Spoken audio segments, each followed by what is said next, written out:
So, taking a short break from the laundromat videos, I wanted to come over here.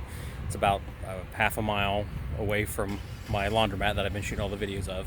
Wanted to come and show you guys this property again. If you go through my old videos, you would see that this is the house that somebody threw a Molotov cocktail through the window. If you do not know what a Molotov cocktail is, it is a wine bottle full of gasoline. They threw it through this window, I guess 2 years ago, and burnt this unit substantially. The owner claimed insurance on it, walked away with the money. It ended up in foreclosure. It was sold at a foreclosure auction with the county sheriff, the county sheriff. And a friend of mine bought it. He bought it sight unseen because it was only $9,000. And this is a triplex. This is not a single family house or a duplex. This is actually a triplex building. And he went to breakfast one day and I was sitting there, and he was lamenting that he had bought a triplex sight unseen for $9,000, then drove around and said, "Oh my gosh, someone set it on fire." He asked me at breakfast at a little diner, which is actually, it's kind of funny. You can see the diner almost out one of these windows. The diner is, let's see, right there. Here's a really nice pharmacy they just spent $200,000 on. And then this is the firebomb triplex. So he said at lunch, "Does anybody want to buy the house over here?" And everybody pointed to me and said, "Brandon would buy that." He said, "Well, I got $9,000 in it. What will you offer me?" I said, "I don't know. How about $15,000? So he said, "All right, go over, take a look at it. I don't have keys for it, but you can just open the door." So it had been unlocked and empty for like 6 months. So I came over here, really liked it. There's 3 units here. 2 of them were in really good shape.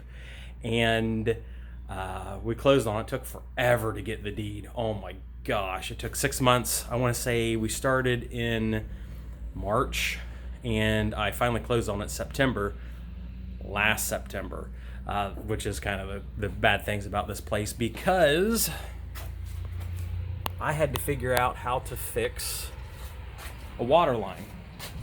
You probably can see the yard that still the grass hasn't grown. This whole area we dug up, first with shovels, that didn't work. Then we rented a track hoe, that didn't work. Then we had to call a directional boring company and spend probably $5,000 on fixing the water lines. The directional boring company eventually came in. They tore up the yard. They shot it with they shot a PEX line, like an underground plastic line, from the meter at the street to this place. And we finally got it, put 2 tenants in, making about $1,000 a month. So my mortgage is paid, insurance is paid, taxes are paid. But then we've got this place here that was still fire damaged very severely.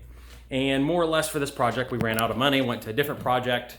My partner called, or I called my partner, one or the other, I don't know. But I talked to the partner and said, "Hey, we've still got that fire damaged unit.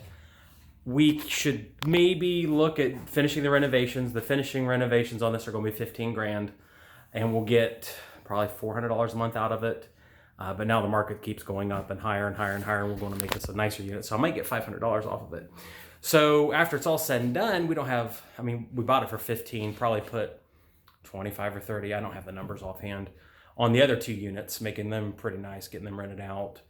$5,000 for all the trenching and stuff. So after it's all said and done, I want to say we'll have like $55,000 in it for 3 units in here, making $1,500 a month, which really isn't a bad return.